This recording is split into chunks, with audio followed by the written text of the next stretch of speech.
Welcome to the United Show. Your host, Nathan Ellington, here with the one and only Hakeem once again, giving his insight into the Man United stuff. You know what he's all about. He doesn't mince his words. He's going to tell us exactly how it is. How you doing, Hakeem? I'm very, very well, Nathan. Very well. How are you? Good. I'm really good because things are changing. Things are looking on the up. The players that are coming in, the players that are playing even, we didn't even realize this was going to happen. So, seeing that new team and just a new formation and a new way of playing, it's just like it scrambled my brain for a minute. I was like, wait a minute, we ain't even got 4 defenders on the pitch. How are we going to play? What did you think of the game anyway? Yesterday, let's talk about the game yesterday first. I haven't got your opinion on it. I know I've had mine. But what do you think? How do you think it went and what do you think was good and bad about it? It was an interesting team selection, actually, but I liked it because he's experimenting. He's obviously trying to get an idea who can do what. So he's just, because playing Matic in defence, but I'm like, what's he doing that for? But he obviously knows his legs are gone. So he's thinking, well, let me just try for some other options. The game started off well. No, apart from Greenwood and maybe Luke Shaw, nobody was fantastic. I think Diallo seemed quite good in flashes. Yeah. I loved him. I love what I saw from him. Apart from that, Elanga, I thought I've watched him a few times. There's just something missing there. He hasn't got it, whatever it is. So I'm not sure about it. Van der Beek, I thought, apart from that silly mistake he made, I think he played quite well. And actually, even Mata, I forgot how good Mata was. Apart from the fact, obviously, he ran out of legs. But, for 20, 30 minutes, he was just running the games, pinging balls all over the place. So, to me, it was just nice to see some of these bit part players getting a chance, and actually he's saying, go and show them what you can do. So, under Ollie, then I think people could say, oh, well, he's just playing his favourites. But under this guy, you can see he's just saying, well, actually, if you're good enough, you're in the team. But you have to show you're good enough. You can't just sit there and sulk and say, oh, I don't get a chance. Well, here's your chance. Go and show it. So, I enjoyed the match, actually. I enjoyed it. So did I. Even though it was like quite open, there was a lot of interchanging of losing the ball between both teams. But we was exciting. To see a lot of the young boys starting to get some game time and Ahmad back again, But a player who really, really surprised me, Mengi. Mengi looked good, He looked good, He looked. I mean, it was a short burst, and obviously it's not against the best opposition, but he just looked solid. He looked solid and he's quick and he made the right decisions. He looked very good, actually. He looked very, very good. Yeah, I was loving what I was seeing from him. Obviously, Greenwood doing his thing, scoring the goals that we know he can score. So that wasn't a surprise, but it was just lovely to see what a goal that was. Ahmad with his chance would have been lovely to see. But the thing that I think that the manager's going to see from that is that Ahmad can play with this team. Yeah. Ahmad can play with these boys. He can pop it and move, and he's got that jink and the timing of the passing. He's got all of that, and that's what I love. So that's one thing that I'm really, really looking forward to, what he's going to do now that he's seen pretty much everyone. And doesn't it feel a bit weird that we're now talking about fullbacks and they're not Wan-Bissaka or Shaw? God, no, not so much Luke Shaw, because I think Luke Shaw, he did well yesterday. In the mind, he can do it. He can get forward. He can get back. I think him and Tellez is a nice interchange because you got two options there. Yeah, Wan-Bissaka is just, we just said it, against Crystal Palace. If Wan-Bissaka was playing, we wouldn't be scoring them goals because that Darrow, I mean, he's not the best defender, but the balls he puts in, oh my God, the sumptuous, Cristiano, I can't believe I'm saying it, should have scored at least 2 or 3 crosses. I don't know what's the matter with him. He's sixpence. And I think those are the proper David Beckham type balls he's putting in. Yeah, that's what I'm loving about that. Like, now you can see from both sides of the pitch, we actually have some really good quality coming in. And I think Shaw's got a bit of it, but he doesn't like to, rain the crosses in, as Tellez likes to rain them in, like, properly. Like, listen, give me an inch and I'm crossing it in. Yeah. Sure, it has to be perfect, but I can see that Ragnick must have told him, listen, as soon as that goes there, that's your cue to move, and you're going 100 miles an hour. I saw him for the first time sprinting like at 100%. I was like, yes, sure. Yes, you finally be told what to do. So that was lovely. Bailly, what do you think of Bailly's performance? Because for me, he's doing well again, He played really, really well. He was close to being man of match for me. I think Greenwood nicked it, but for me, Bailly is taking the claim to get himself involved in that contention for first team. What do you think? To be honest, I think if Bailly, and I think you can, if he can cut out those little mistakes, he had another one yesterday where he lunges at He ran into a cul-de-sac. You're thinking, and if he can take that little thing out of him, which you can develop, because he's obviously rusty, he's solid. Because when he plays, no one gets down the sides because he's too quick. Yes, and he makes challenges, and he makes last-ditch challenges. So when he's playing, I don't feel as nervous. I feel nervous he might score an own goal or get sent off. but those are the things I think you can train them out quite easily. Whereas with Lindelof and Maguire, you can't train pace. And they get turned inside out, left, right, and centre. Any top quality, something like an Mbappe, them two are getting ripped to shreds. Whereas I think people see Bailly and think, I can't do that. So you have to start thinking as a striker, what am I going to do? Because I can't just burn him for pace. I can't turn him. Mourinho. There's lots of things you can say about Mourinho, but he generally buys decent players, and he must have seen something in Bailly when he bought it. And I really rate Bailly. I think he's very unfortunate not to get in ahead of Lindelof, because Lindelof, to be fair, he's been playing well the last few games, but every time I watch Lindelof, I always get nervous. I still get nervous. Yeah, but you know what changed in the league game against Palace was we were so far pushed up and so much pressure on the team that they didn't even get to that phase of play where they could even hurt our defense. So it really didn't mean a lot. Obviously, when you do come up against a better team, I was thinking, right, we did start off like that. We worked hard. But if we were playing a better team, they would have cut us open and scored and done well. Probably beaten us. But we would have seen a difference in the gameplay, and we would have been seeing some positivity there. So that's something to look at. So maybe it's not going to be too much of a problem when you cut off the space, and hopefully you're just smashing them before they get the ball. They're no chance to run behind. But again, it just means that we have to make sure that doesn't happen. Whereas if you've got someone like Varane and Bailly in, or even Mengi, them boys have just got the pace to just deal with anything. So even if you're tight, great. But then even if they try and get behind, we can recover. That's what I want to see from my team. The same way I see week in, week out, that Kyle Walker, mate, he's just everywhere, chasing everyone down. And even when Rashford's through, he's catching Rashford often. Like in the games when, how many times he's through and then all you see is Kyle come from nowhere and sting the ball. It's like, bloody hell, you again. Again. That's what we could do if we have them boys playing. So hopefully he's going to see it, because I see it and I think he's on my wavelength. So, I'm expecting him to do that. I don't know if you watched the pre-match bit as well, because what excited me the most was that he was actually running drills with, the back four, actually. I didn't realise my back four time. And he was running drills and putting balls in different places and telling them where they should be. Where to be, and I think at last, somebody realised that they don't know what they're doing and they need to be told. And they're running drills. And I think, that's what you need to do, because people seem to think, he's a professional footballer, so he should just know where he needs to be. Well, you're playing with different players, different challenges. That's what a coach is there for, to say, actually, you can improve here. So just working with that back four, and it's not even our proper back four, I was thinking, you can see, if he's doing that at the beginning of the match, it's something he's worked on in training, and he wants to make sure that they've got it. So you can see already he's trying different things. And even the way we're playing, the fact he just thought, I don't need a defensive mid against young boys.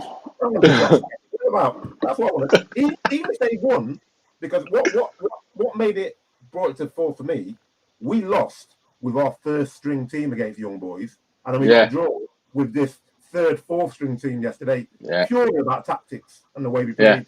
Nothing to do with the quality. And we could have won. From the chance, we had the better chances. They had more possession overall going on as the legs got tired. We were still the better team earlier on in the game, that's for sure.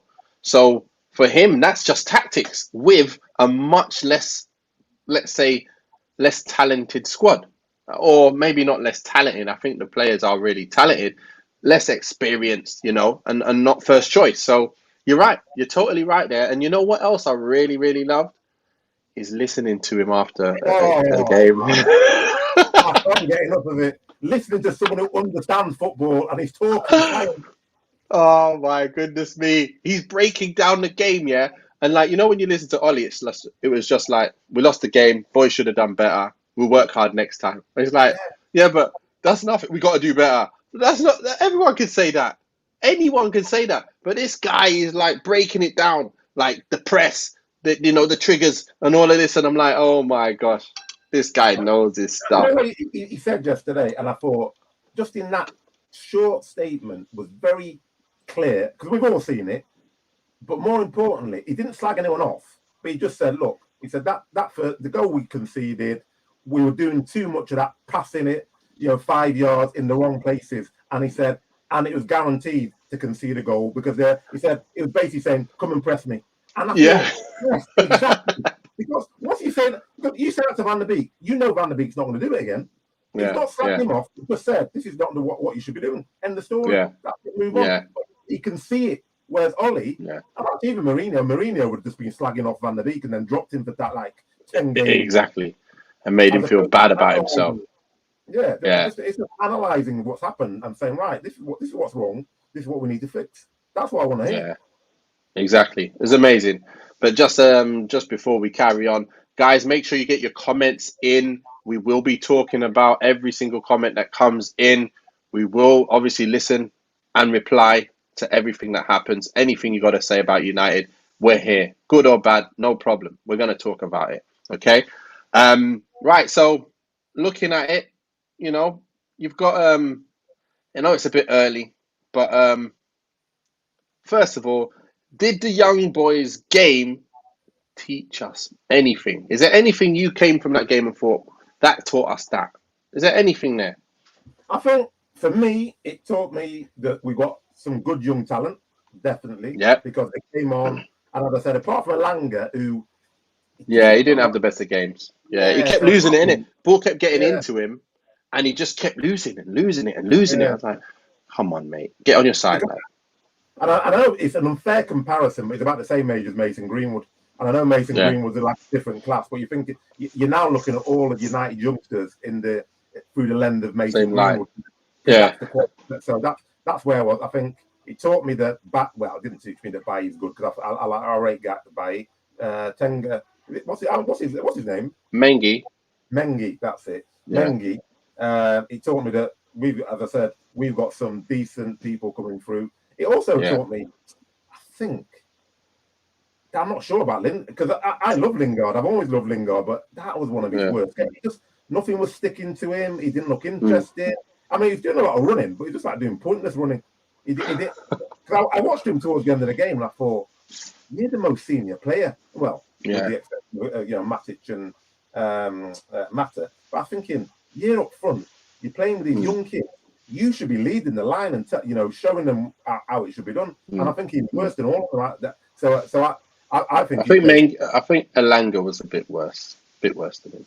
Lingard wasn't as bad as Elanga. Elanga's one of his worst games so far, because when he's been playing in recent games, I've actually liked him. When he played and scored 2 against Wolves and he could have got a hat-trick, that was a really good game of his. So I'm going to give him a bye, because obviously he's a young boy getting used to playing against young boys. So let's give him a bye for that one. I think he has got a good future ahead of him. He's quite raw, but he's quite quick and he will get goals. He could have scored again as well. But Lingard, you're right. He didn't play the best again. I didn't think it was that bad, but he didn't do much, if you get what I mean. In a game like that, you want to see him, link up. But I think he'll do well with the first team. I think the way he's a link-up player, and the way if we win the ball up high now and we start playing those one-touch passes, I think he's good enough to be part of that. At times when he comes on in games and do bits and pieces, I think he can play a part for us now, really make a difference when he's coming off the bench and stuff. So I'm happy about that, to be honest. So we have learned quite a bit about the team, about the squad, and that we've got players that can come in. And again, we've learned that we can play with no defensive midfielders and just let's go for it. Like Mata, in the middle with Van der Beek. That's just like Yeah. madness. No one would have ever thought to do that. Nobody. But Ragnick is like, listen, you guys, you can pop the ball, you can keep it. Let's just you two play there and go and attacking play. Go find the players. Go find them. Ahmad, you go play. Lingard, you go. All the boys, you go play. You go just attack. We'll win it from attacking and pressing. And it's just a different way of thinking, isn't it? Like we've always felt like you need kind of like two sitters in there or one sitter in there at least, and then like you kind of drop off. And no, make it hard for them to think. Not even get past the first part of thinking. Like as soon as I've got it, oh my gosh, who's open? Bang! Oh no, bang! Lost the ball. That's what it is now. Like weeks previous, what was it? It was keep the ball, move, look up, find someone. And then all of a sudden they're at us. That doesn't happen. No, that's not happening anymore. I can see that. So what we got here, Paul Coates saying, do you think Lings will leave? Rumours are he might come to Leeds. Ooh. Go on, Hakeem. What do you think of that one? I think he hasn't signed a contract, has he? He went to West Ham. He was playing regularly. He was scoring goals. I can't think any professional footballer is going to be happy with the bits he's getting at the moment. So if he's got guaranteed football, I'm not sure about Leeds because they could. They don't look like they're going to get relegated, but they're not doing as well as last season. So I think if West Ham were back in for him, I think he'd probably go back there. That's what I was thinking. Exactly what I was thinking. He'll go there. Leeds, that's a big. Oh yeah, unless he hates us, I can't see why. Again, that's a derby as well. You don't want to go to Leeds. Exactly. He's not going to go there. And again, I think he knows he's got a new lease of life now because he's got a new manager that's seeing fresh eyes on him. So he's going to give it a bit of time, I think. Obviously, this month he's played yesterday. He might play some more. If he plays some more, you never know. It's the same with all the boys now. Like Pogba, he might be looking to leave, but end of the day, if this team starts picking up and playing well and scoring all the time, I think he may be able to play that Bruno position. But obviously, he's not. I don't see him playing both. You know where Bruno plays now? He's like one of the two behind the two. So Pogba could be one of the two behind the two, couldn't he? Like the left-sided one where Bruno was. Now, what do you think? Do you think he can play there? I'm not a fan of Pogba, as you know, but Rangnick is obviously a person who wants to be on the front. He just says simple things like, well, if you get the ball back far away from your own goal, you're less likely to concede a goal. It's so basic. It's just so basic. It's so clear. Rather than saying you're just like, no, win the ball high up the pitch, you're very unlikely to concede a goal. Give the ball away close to your goal, you're likely to concede a goal. Very simple stuff. So I think that, I can see the way that Rangnick's playing because Fred, I don't know what's happened to Fred. Fred's turned into like, I don't know what, bloody Kante overnight, and he's scoring goals. But so with Fred there, and then you put in my opinion, Van der Beek next to him, you could definitely get Pogba in because if you're saying where are you playing? Where are you playing him then? Pogba's. I'll be playing him. I wouldn't. I'd play him because I'd play him to up front probably, but I'd play him behind.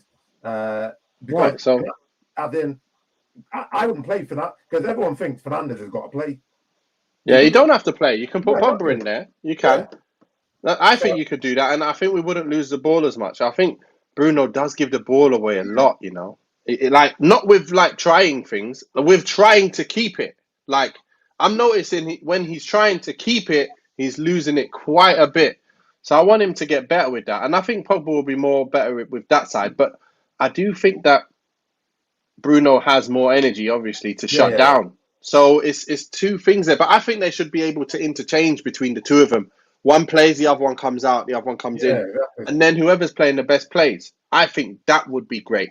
And then up front, you've obviously got Rashford, who's not playing well at the moment. So really, does Greenwood, is he looking like he should be playing up front with Ronaldo at the moment? Looking at the last results, do you think Norwich game, he's going to be like, listen, Greenwood's on it, mate. Rashford, you're not really on it. Bang, you're getting in. Is he going to make the decisions off these last two games, or is he going to continue with the team that started because they've won? That's Clean what I'm sheet. really interested to see, to be honest, because that'll tell us a lot about him. The team he picks on this weekend would tell us a lot about it. Because if he just picks an Ollie team, you're like, all right, so he's experimenting, but he's going safe. But I would really like. I've got nothing against Rashford. Rashford's a quality player on his day, Yeah, but he's not in a good form, and you need to pick players in form. After that goal that Greenwood scored, you can't not admit, because that, I don't care who you're playing against. yeah. The only other person I think is going to score that goal is Ronaldo. I can't. Yeah, See exactly. anyone else putting that in. I mean, Or maybe Cavani. Yeah. yeah. But they're the three that you look at and go, yeah, they're scoring that goal. Rashford ain't scoring that goal, that's No, for he's not. sure. Rashford's not even in that position. Yeah. It's true. It's true. So he's got something there to think about, because if he's not playing well, do you take him out and then make him more hungry to get back in? I would, and I'd let him come on off the bench because he's not doing as much of a job as he should be. Because he's not been playing well for a while, to be fair. So, I To be want him. honest, I read it. I read something. It's probably about 2 seasons ago, and I didn't agree with it at the time, but I do now, because they were basically saying that actually Rashford is a super sub, like a Solskjaer. He's not, because when you watch it, if you look most of his games when he has a real impact, he's either played for 40 minutes or he's come on at the end. When people are tired, he can get at them. But I don't know whether he's lost confidence, because which game? It was against Chelsea, and he went past. Who was it? I can't remember. Left the ball behind again. Yeah, Is that what you're talking about? Yeah. And then there was another time he went past, and I'm thinking, he's done him, and he just slowed up. And then Yeah. That's what he go. does a lot. Thinking, He needs. That's what I mean. It's a bit annoying with that at the moment. It's like when he's on it, all that comes and it's just tap, tap, bang, goal. And then when he's not on it, it's like he just fumbles a lot of stuff and like slows himself down or gets past someone and then he allows him to come back. And I just want to see him back on his game, playing his stuff, because if everyone's on their game, this Man United team is going to be very, very scary. And I can't wait for the day when I see Rashford on it, Cristiano on it, Sancho on it, Bruno on it, or Pogba on it, or Van der Beek behind on it. And then we see that back four. I just cannot wait to see us at our full strength. And I know my full strength is going to be something like Rangnick's full strength, I've just got this feeling that it's going to be similar. I got a feeling. But anyway, moving on. Right, so Fred's done a great job. McTominay's done a great job. But who is your midfield two in this 4-2-2-2-2-2-2 formation? Fred Van der Beek, simple. Because McTominay's got a lot of energy, but out of all the players I've ever seen, he makes one of the most stupid challenges I've ever seen, and then pretends he hasn't done anything. For example, he just pushed someone over. And you're like, what? You push someone over and give him a free kick and release the pressure. So I think he needs a bit of more footballing intelligence. But also, he can't. Yeah, when he's really on it, he can run with the ball, but he does it too seldom. Whereas Van der Beek can get the ball and can open up defensively. Like yesterday, nice little balls down the channels, into little holes, a bit like Mata. So I would rather have him, because Fred now is actually, I think, out of that team, by his place. I actually can't believe it. I think it's played right into his hands. I think the way that quick kind of football, the way you can win it high up, that's his way. He wins a lot of balls high up, and then it seems like he actually is better playing a bit of an attacking midfielder, like getting up there. I can't believe what I'm saying. Like, I thought it was probably going to be better defensive, but it's like he wins it. That's the good defensive side, but then he can go forward and actually link up some stuff, make things happen. So I agree with you. I totally agree with you that Van der Beek playing in there is going to open up the doors, because it was only 1-0. There wasn't many clear-cut chances, really, against Palace. If you get Van der Beek in there, and he does a high press as well, it's just like, you just got more options, haven't you, to get more chances, more nice play, and we're going to get goals. We're just going to get so many more goals if we've got him in there. I'd like to see Fred and Van der Beek. You're damn right. Fullbacks right now on form. Who plays? Because I know that I remember Saka. There's no question that he's not going to play. He's injured, number one, but number two, yesterday was very, very poor. Very poor yesterday. Well, but you say he's very poor. that's how he's played all season.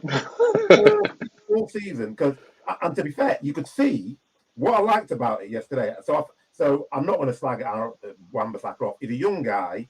Yeah. Very good defensively. He's come to the team and he's been given no coaching. It's obvious because even yesterday you could see he was running out of position, and you could almost see him clicking in, thinking, "Oh, I'm not supposed to be. I'm supposed to run over there." So someone's told him what to do. So that's going to come with time, And then, and he's got the ability to go forward because you've seen it in flashes. And if he's practicing, that will come. Yeah, that will come. So I think at the moment on form, you got to play Dallo because that boy, the way that we're going to play, you need someone who can get up and down and can put balls in the box. And that boy, but the balls he puts in the box are absolutely sweet. Peaches, yeah. You know what's funny? I was watching the game and I was like, Wan-Bissaka, listen, what are you doing there? Like, you're in Van der Beek's spot. Get back over there. Get back there and let Van der Beek swap back with you. What are you playing at? Like, stop that. So, but one thing I think Shaw did really, really well, and he's given the manager a little bit of a headache there because Shaw is the first choice defender, and he's come back in and he's been quite good. He did do pretty well. He started making runs in behind. He's made an assist. Manager said it as well in the post-match. He said Luke Shaw did really, really well with that ball. So again, I think there's two options there. That's something he's got to think about. At the back, I still think he's got a Bailly to think about, really, because he knows if he's playing against someone quick, someone sharp, he knows that the other two cannot be playing together. Surely he knows. Hopefully he's not like Ollie, where he's just going to continue sticking with them two. Unless someone above is saying, listen, no matter what you do, you got to play Lindelof and Maguire. Like, maybe that's going on. Because Bailly has definitely got to play. I know a lot of people as well be talking about Van der Beek. It's an issue, but they said, he's not done himself too many favours yesterday. He didn't do too well, so he's not really staking a claim to get in. But here's the thing. How good was he against Watford? Why did he not stake a claim to get in there? So ended it. Bailly, how good was he in his last games? Okay, he had one mistake, but he still played well in that Man City game. He still played well. And then even last game, he's played really, really well. And for some reason, we seem to always have them last stitches where he has to be the man to clear it and stop it. And that's why he's the man for me. So anyway, so now we've got that. I think Mengi should be getting in the squad. I think he should be a player on the bench now. And I think Mata is not finished, mate. He can play. He can come on for Bruno. Or he can come on for a Sancho when he gets tired. I think he's still got the legs in him. Not the legs, the brains. Because his passing is ridiculous. The amount of times he just got up and just went bang, put over the top, put someone in. And bang, put the player in the middle. I'm like, lovely. This is exactly what I'm talking about. These guys, few and far between. You don't find many players like that. So no, you don't. And how old was Pirlo when he stopped playing? The thing is, you're not going to get. This is what I never understand. Matic the same. You're not going to get 90 minutes out of these guys. So you're thinking, right, I want to start with these guys. If it's going well, leave them on for a bit, but then give people like Matic 15, 20 minutes then. Because when you do what you're not playing them at all. Then when you play the game, I'm rusty. What do you want me to do? Whereas if I'm playing every game, but I'm just playing 20 minutes, I'm keeping my fitness, I'm keeping my sharpness. When you bring them on, Mata, I mean, yesterday, until about probably about 60 minutes, Mata was just running the game, pinging it all over the place. Lovely. Yeah, he was. He was. And then so just the annoying thing was the amount of times that they misplaced the pass to him.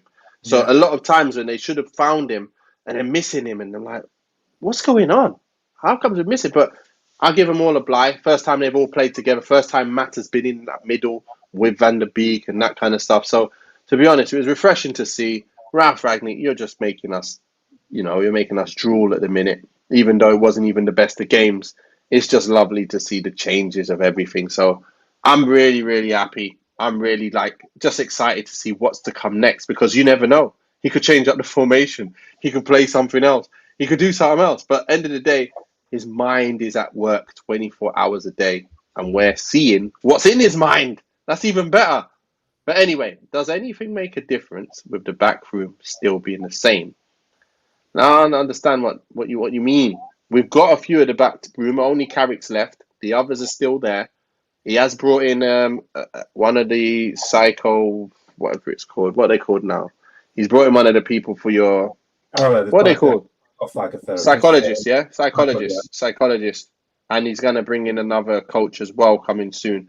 But yeah, so with them boys still there, do you think he's going to keep using them? Or do you think when he gets his chance, he's going to ship them out? I think he's an intelligent guy, isn't he? So I think he's going to bring his own guys in because most coaches, most managers do. They always bring their own the whole team in because they know them, they trust them. But I don't think he's going to just throw everything out. I think you can see the way he's using Darren Fletcher. He's using that. Yeah. I can't remember the guy's name. The other Muppet. He's McKenna. That's it. Kieran McKenna. McKenna.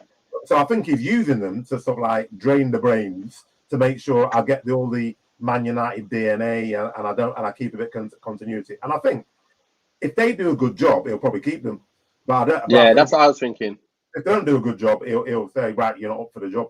I think he wants to start winning, and I think he's realised.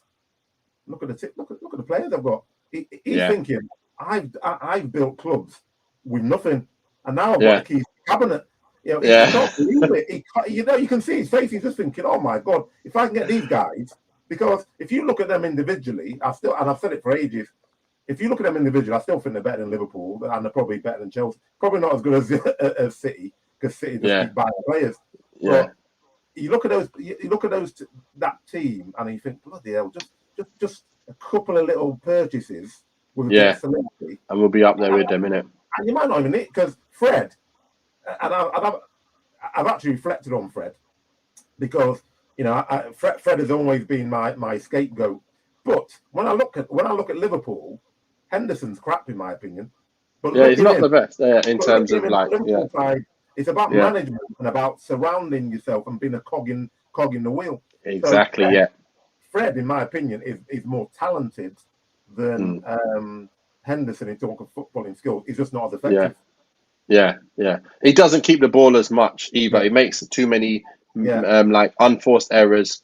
That's one part of his game, but everything else, I really like it about him. We've got Pedro Martinez saying, "Do you think Ralf knows his best team, Nathan?"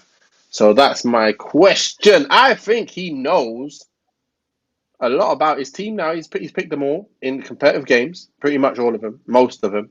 I think he knows most of his team, but I think the jury's out on a few positions. I want him to figure out his strongest team. Like, I believe, right, it's Tellez and Shaw. It's a toss-up, kind of a toss-up, isn't it? Like, doesn't really matter. At the moment, it doesn't matter who you're going to play. So I think that's what he thinks. With the centre-back positions, he knows Varane's his first choice. Second, it's all about Maguire, Lindelof, and Bailly, and Mengi now. He's seen Mengi, and don't be surprised if Mengi comes in, because that's what we've heard that he can do. Bring a youngster in straight through and say, listen, you're playing, you're the best. Like, he could do that. So then he might be looking at it and going, okay, well, we've got... Who's the best of them? Bailly's played the best of them so far. But again, Maguire played well in his first game. And so did Lindelof play well in his first game. So he's not going to drop him. So that'll be his first team at the moment. But I see when things start, happening and things start appearing, he's going to change a few of that. Then you've got Aaron Wan-Bissaka and Dalot. We know Aaron Wan-Bissaka defensively is the best. But then Dalot's been defending well and attacking really well. So you've got Dalot in front. Midfield too, he's going to stick with the, Fred and McTominay. You know what, Hakeem? You can carry on with that. I've gone through the back four. You go through the middle. It's an interesting question, actually, because I've been listening to what he's saying a lot, and he keeps saying that you pick the system to fit the players and not the players to fit the system. So that gives me the indication that obviously he's going to have an idea who his best players are, but he's not going to fix a team. I think he's one of those men that's going to have a core, but then flex it for the different types of teams. So if he's playing someone who's got a pacey striker like a Jamie Vardy, I think he'll definitely put someone like Bailly in, or Varane if Varane's fit. I just have a strange feeling that he's not going to have McTominay there all the time. I don't think it's going to be Freddie McTominay like it was. I think the way he plays, unless McTominay plays like he did against Leeds last season. If he plays like that, then McTominay's a shoo-in.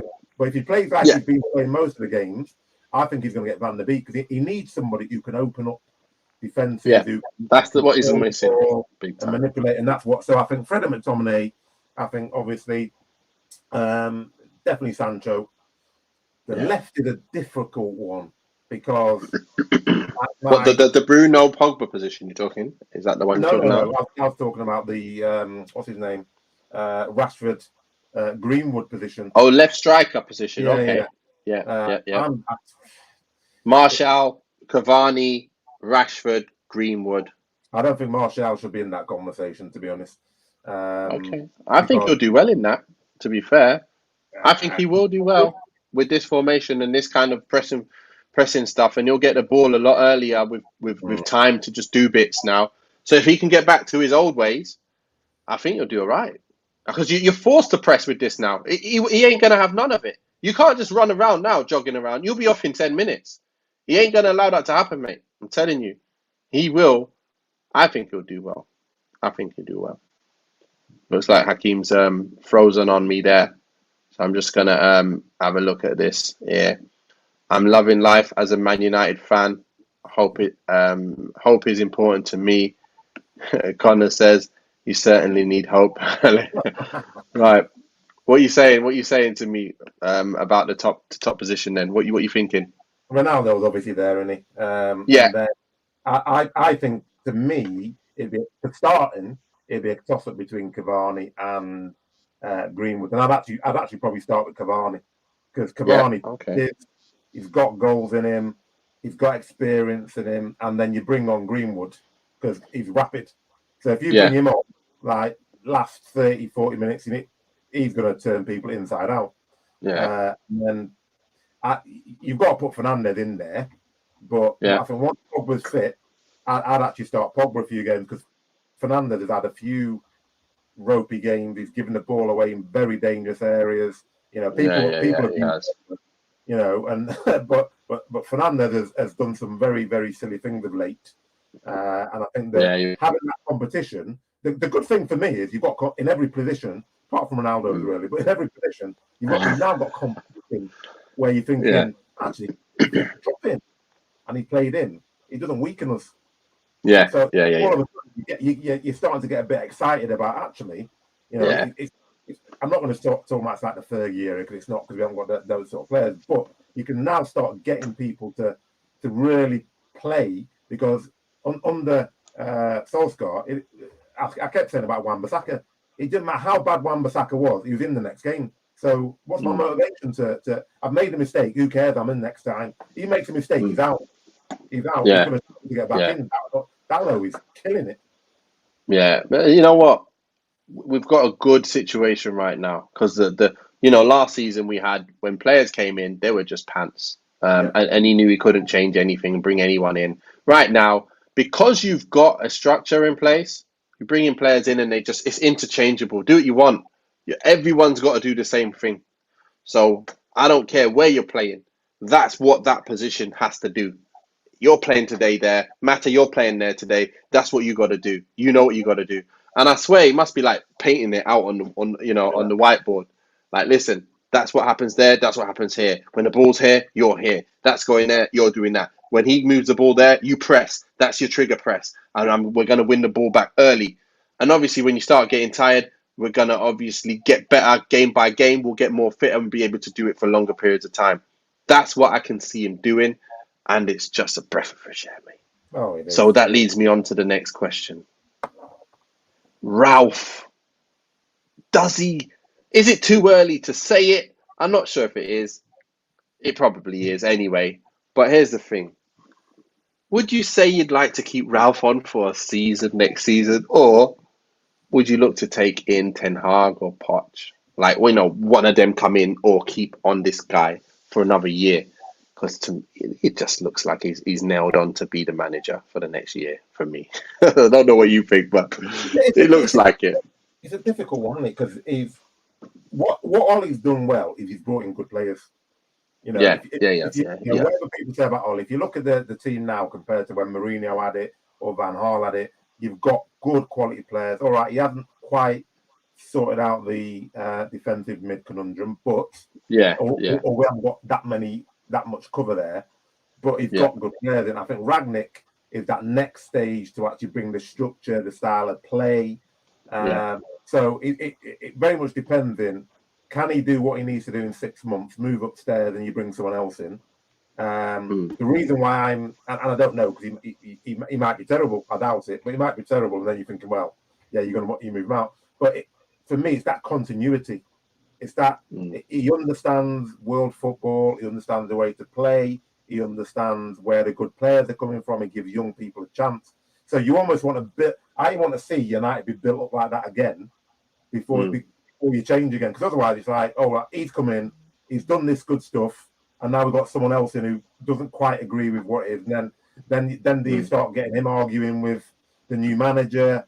So I think if he's got that 2 years consultancy, and at the end of the season he's done a good job, and he's got us maybe a trophy or into the last stages of the Champions League, you're thinking, give him another season.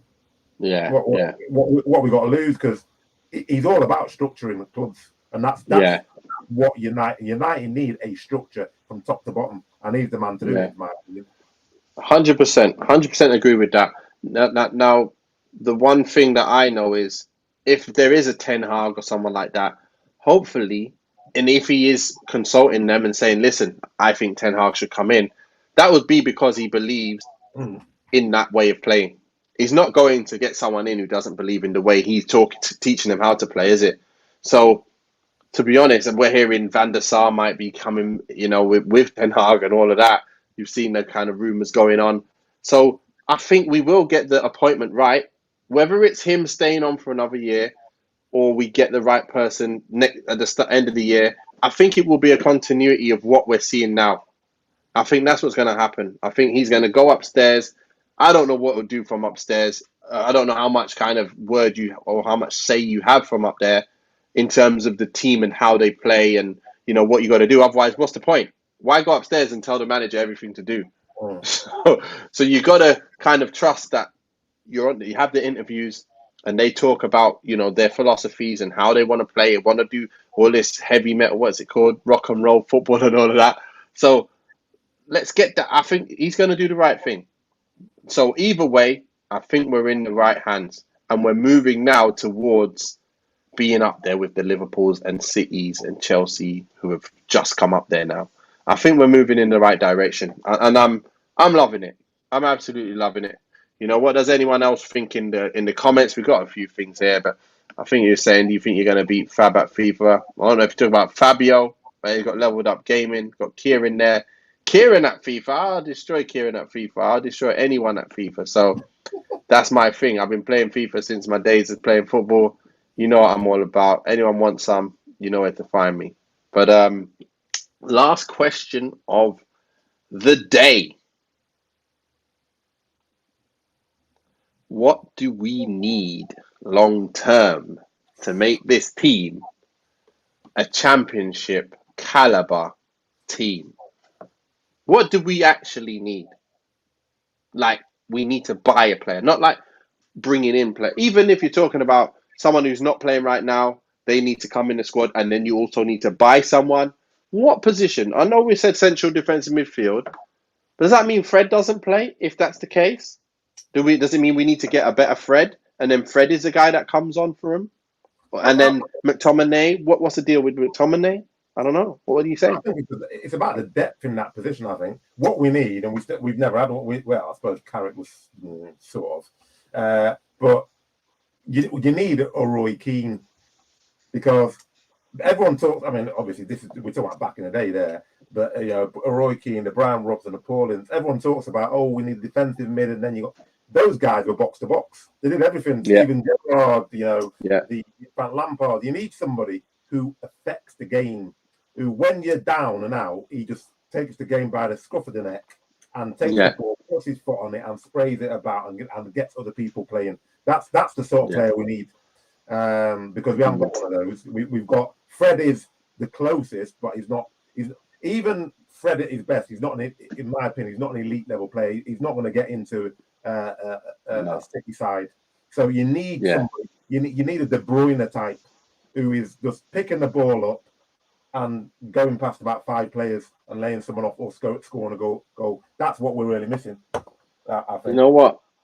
But De Bruyne, he fits into the Bruno Pogba kind of conversation in the positions. But I'm thinking more like, the Camavinga. When I saw Camavinga before he came, I was thinking that's exactly what we need. Someone that can get the ball and take people out of the game and then pop the ball to someone. Yeah. Like get on it and just, like they can pass the ball and keep it well.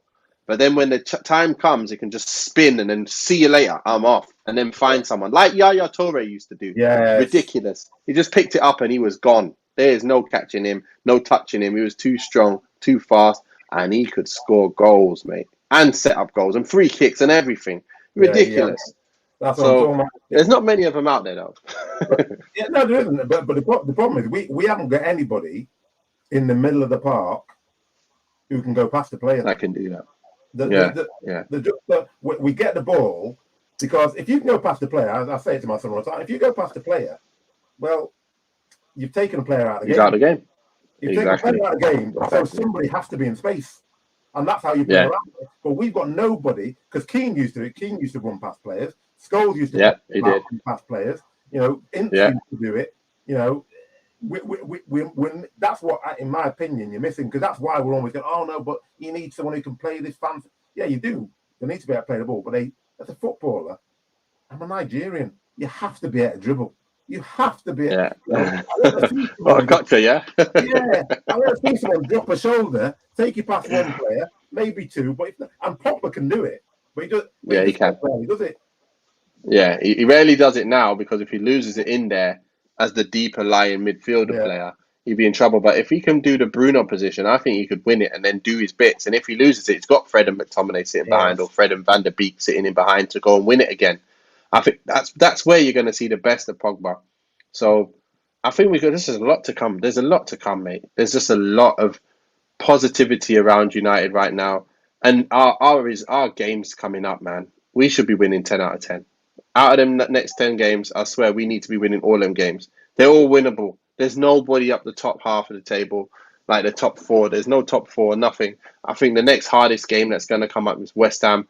And we've actually got didn't we get we draw Aston Villa in the cup as well, didn't we? So that's going to be a good game to play and see how we get on, because Gerrard's come in and he's gone and made them win games. Somehow they're just winning straight away. Manager bounce. But we got a new manager now, and we're the better team. So let's bounce straight through them as well. We've got leveled up game is saying, I think you guys miss a more mobile defender. You need a Rio Ferdinand. Well, we've got him. We talked about earlier today. Bailly's done very, very well. He's quick. But also Mengi. Mengi has absolutely shown that he can be in and around this squad. That's all I saw yesterday. He looked powerful. He made the right decisions. He even slipped over, got up and still won the challenge, blocked the shot. What a block. What a block. I loved it. Absolutely loved that from him. And, I know you've seen, the Shola Shortai and all them boys. They're young boys. They're getting their little first blood, little taster of what's to come. But I haven't seen anything like, wow, they can play at this level yet. They're just feeling themselves in. I want to see him because I've heard a lot about Shotaya. He's a pretty skillful player and stuff. But I think he needs to fill out and needs to get stronger and get to that kind of that stature that Mengi's looking right now. I know he might not even get to that, but you know what I mean? Where you become an adult and your bones and your strength and your pace just gets that next level where you just don't grow anymore into more pace. That's what we want to see him get to. I think maybe when he's 19, 20, that's when you're going to probably see the best of these young boys coming through. Obviously, you get your few players who, get really good and really strong early. So, like Mengi, like I'm saying, and Greenwood came through a couple of years ago. He was killing it. But, it's really exciting times. I just can't wait to see Ahmad.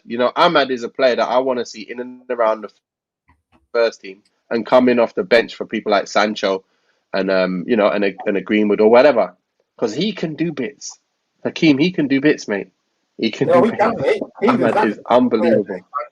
He's exactly the sort of player that excites me. Yeah. He gets the ball and his first thought, I want to go forward and I want to take you on.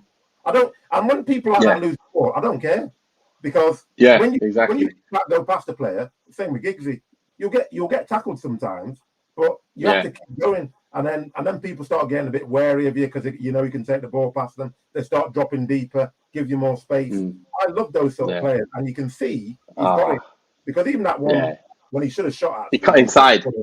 Oh, beautiful! Oh, the one where he cut inside and took the guy on, and then set it up, and then Elanga got the chance. That one, that was a great chance as well. He's got composure. He's in the box. How old is he? 18 or whatever. He's in the box in a Champions League match, and he's just cool as a cucumber. Fake shot in the guy. There you go, Lingard. It's a little bit off Lingard. Sorry, but there you go. It was nice to see, man. Because anyone else would have probably tried to shoot, just seen the goal and go bang and hit the defender. But he's faked it and cut in. Yeah. He's just like a Messi, mate. He's just like a Messi type player. He's a Messi type player. The way he dribbles on it and the way he kind of just dinks it past you, and somehow he jinx. I just don't get it. He's not even that fast, No, when you watch him, he's not that fast. He just got that something about his dribble ability and his drop shoulder and his ability to just take you, and then they try and think that they've got it and he nicks it past you. That's what I love about this guy. And I just can't wait to see. Well, anyway, any last words, Hakeem? Anything you got to say before we wrap this up? No, for me, just as you said, I'm a happy Man United fan, but mind you, we've been here before at the beginning of every reign. But I just see something different here. You see a person who's thinking about what they're doing, thinking about the players they're playing, thinking about the opposition, and thinking about, how do I beat this team? That's it. Yeah. I don't see any arrogance, even though he's got a very good squad. I don't see any arrogance in him, thinking, well, I can just turn up. If we play, we'll win. He's like, no. I have to plan this meticulously to make sure we win. And he doesn't like conceding goals. That's what I like. Yeah, you see his face. Oh my gosh. He was upset. That was lovely. It is lovely. It's lovely anyway. I just can't wait for Saturday now. We've got Norwich. It's Norwich away, isn't it? Norwich away. What is it? A 5:30 kickoff. So we will be on probably later on that day, around about 9 or 10 o'clock. Just have a look out for the YouTube channel, and you'll see obviously KS1 TV. It's on, and then have a search for Man United show. You will see we're probably going to be on at 9 o'clock because I've got a game to watch on the weekend, and it is at 5:30. So it's a youth team game, Liverpool versus Fleetwood. So we're going to be looking at that game. Then I got to get back and get on my show. So I won't actually be watching the match. So it's going to be a bit difficult. So hopefully my guest is going to have some insight into the game. So maybe, Hakeem, if you're watching the game, let us know and jump on this show on Saturday. But yeah, that's all we got time for. And as Kieran would say, stay safe and wash your hands. But before I say that, thank you, Hakeem, for coming on. It's been great. It's been a pleasure chewing the fat with you. And hopefully see you very, very soon. And once again, stay safe and wash your hands.